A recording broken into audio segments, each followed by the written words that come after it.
الحمدللہ وکفا وسلام علی عبادہ الذین اصطفیٰ اما بعد۔ رمضان المبارک کا مہینہ خاص ہے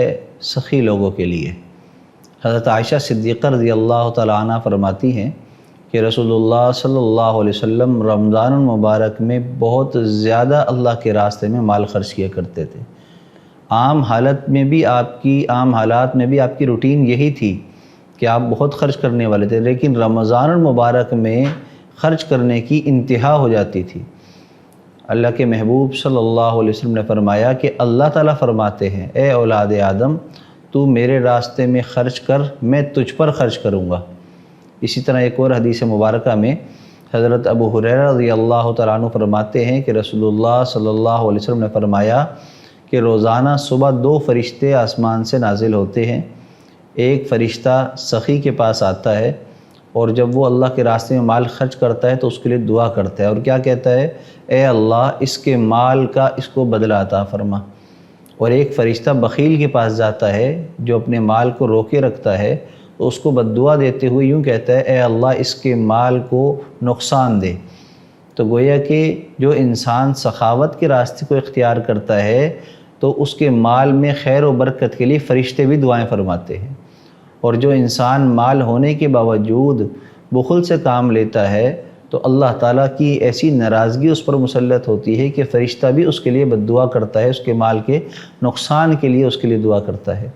تو ہمیں چاہیے کہ ہم رمضان المبارک کے مہینے میں سخاوت بہت زیادہ کریں۔ اور ایک حدیث مبارکہ کا مفہوم ہے، اللہ کے محبوب صلی اللہ علیہ وسلم نے یوں فرمایا کہ بحالت صحت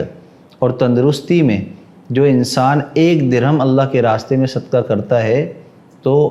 موت کے وقت میں مرض کی حالت کے اندر 100 درہم بھی خرچ کر دے تو اس 1 درہم کے ثواب کے برابر نہیں پہنچ سکتا۔ ہماری حالت آج کل ایسی ہی ہے کہ ہم ویسے تو زندگی روٹین کی گزار رہے ہوتے ہیں، ہاں کرونا کا مرض لگ گیا یا گھر میں کوئی بچہ بیمار ہو گیا یا کوئی جو ہے پولیس کیس بن گیا یا کوئی اور آفت آ گئی تو اب اس موقع پر ہم خرچ کریں گے، یا دوسری صورت یہ ہے کہ آخری وقت آ گیا، اب اولاد نے جو ہے وہ ہمیں صحیح خدمت نہیں کی، ہم اس کو محروم کرنا چاہتے ہیں تو اپنا مال پھر ہم خرچ کرنا شروع کر دیتے ہیں۔ تو یہ جو صورت ہے خرچ کرنے کی، یہ اللہ کے یہاں پسندیدہ نہیں ہے۔ رمضان المبارک کا مہینہ یہ خاص مہینہ ہے، اس مہینے میں ہم اللہ کے راستے میں خرچ کرنے کی عادت ڈالیں،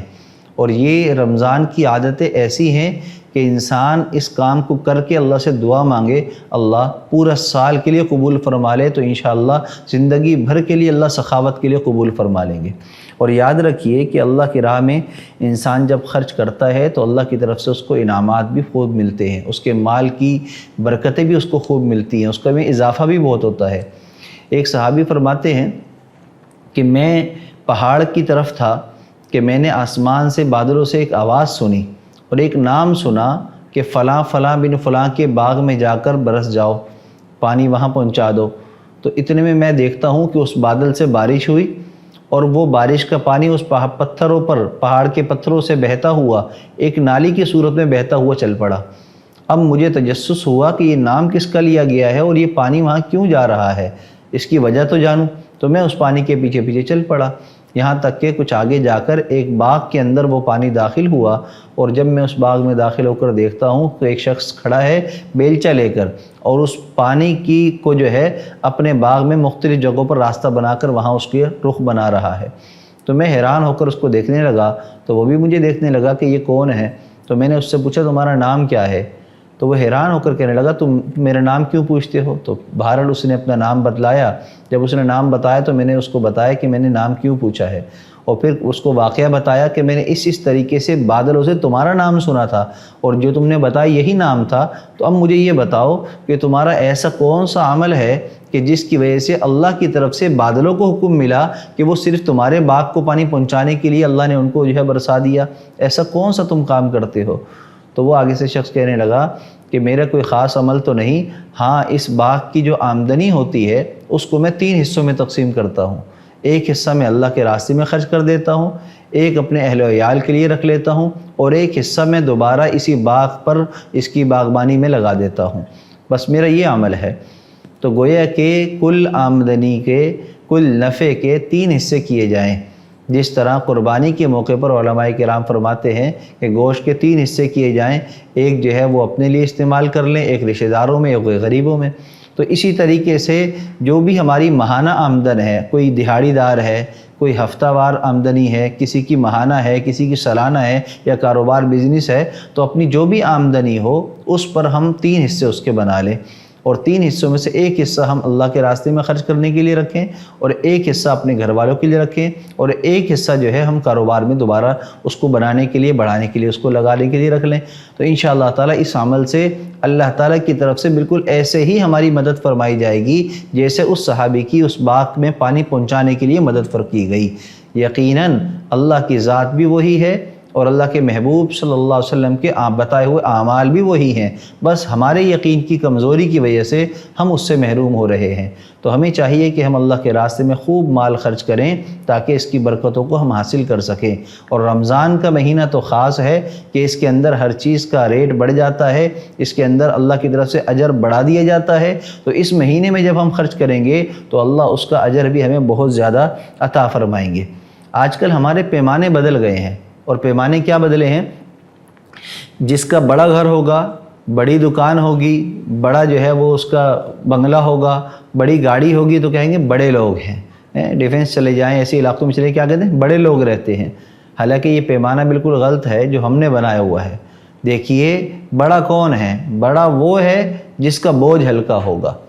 جس کا بوجھ زیادہ ہوگا وہ بڑا نہیں ہے، اس لیے کہ قیامت کے دن فیصلہ ہوگا کہ بڑا کون اور چھوٹا کون ہے۔ تو قیامت کے دن جو اللہ کے سامنے پیش ہوگا اور اس کا نام اعمال میں اس کا بوجھ کم ہوگا، تو گویا کہ وہی ہوگا جس کا یا تو مال کم ہوگا دنیا میں، یا مال ہوگا لیکن خرچ بہت کرتا ہوگا، تو وہ اس کا بوجھ وہاں پر کم ہو جائے گا، تو وہ بڑا ہوگا اس دن۔ اور جس کا جو دنیا کے اندر بڑے گھر والا ہوگا، بڑی گاڑی والا ہوگا، لیکن مال خرچ اللہ کے راستے میں نہ کرتا ہوگا، بخل سے کام لیتا ہوگا، تو یاد رکھو وہ بوجھ والا ہوگا، اس کا بڑا بوجھ اس کے اوپر لاد دیا جائے گا اور اس سے پھر اس کا حساب کتاب بھی لیا جائے گا۔ تو اس لیے ہمیں بڑا بننا ہے تو ہم قیامت کے دن کا جو اصول ہے، پیمانہ ہے، اس کے مطابق اپنے آپ کو بڑا بنائیں، اور اس کا طریقہ یہ ہے، اس کے لیے مال کا ہونا ضروری نہیں، دل کا سخی ہونا ضروری ہے۔ انسان کے دل کے اندر اگر سخاوت ہوتی ہے تو خود بخود اللہ اس کو سخاوت کی والی نعمتیں بھی عطا فرماتے ہیں، اور اس کو مال کے علاوہ بھی اللہ اس کو سخیوں میں شامل فرما دیتے ہیں۔ دیکھیے ایک ہوتا ہے مالدار اور ایک ہوتا ہے مال کا چوکیدار۔